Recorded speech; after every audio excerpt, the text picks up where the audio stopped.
So today we got two cold villains going head to head. Two villains with ice powers. Captain Cold versus Mr. Freeze. Who wins? Well, let's find out. Now, Captain Cold Leonard Snart is a villain in DC Comics. Snart is the ruthless, intelligent leader of the Rogues, a criminal team operating in Central City who wields a cold gun used during their crimes. Cold doesn't really have any noteworthy physicality, and he also doesn't have any superhuman powers or abilities. He used to have cytokinesis after he fused his DNA with the cold gun, but that was later stripped from him by Deathstorm. But Snart's greatest asset, or really his only asset, is his cold gun. This gun can create temperatures down to absolute zero, and is capable of completely inhibiting atomic movement. The cold gun can do a variety of different things. It's actually a very dangerous weapon.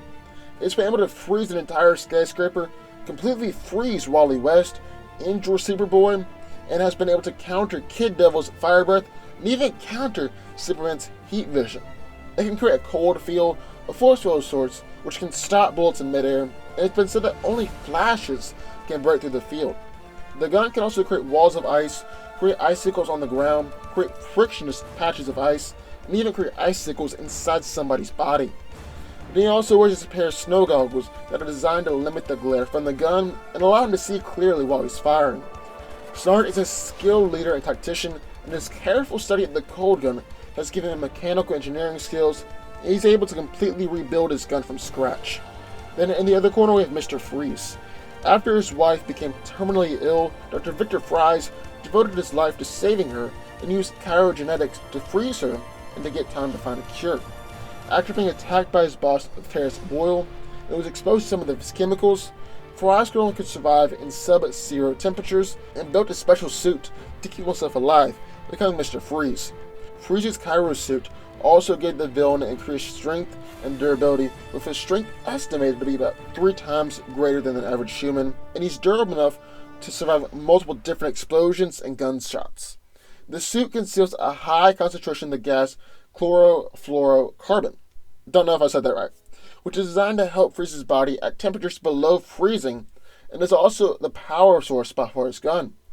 The gun is very similar in power to Captain Cold's freeze gun, as it's able to produce gusts of cold and ice, as well as coat objects and blocks of ice, encase opponents in a frosty cocoon, and can create walls of ice. Thanks to the cryogenic chemicals that Victor is exposed to, his aging process has slowed dramatically. Freeze is also a certified genius, especially in cryogenics, which is his area of expertise. He's also an expert in genetics, chemistry, medicine, and mechanical engineering.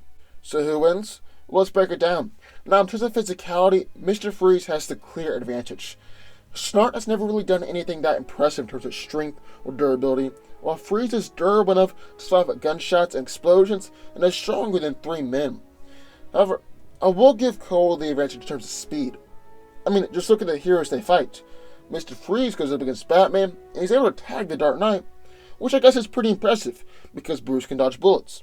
But Captain Cold regularly fights against the Flash, and he's been able to hit the Flash before, which is much more impressive than hitting Batman.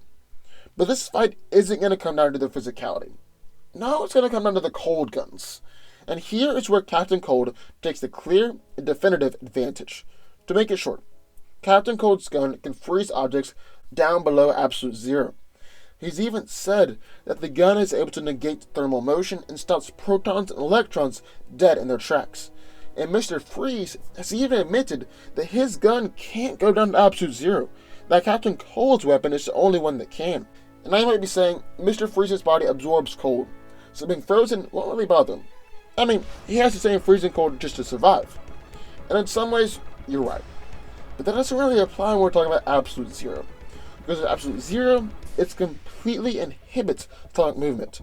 And since Cold's gun is the only one that goes down to absolute zero, he wins this fight. But what do y'all think?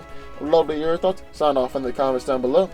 Also, be sure to subscribe button. We'll do just like this one every single day.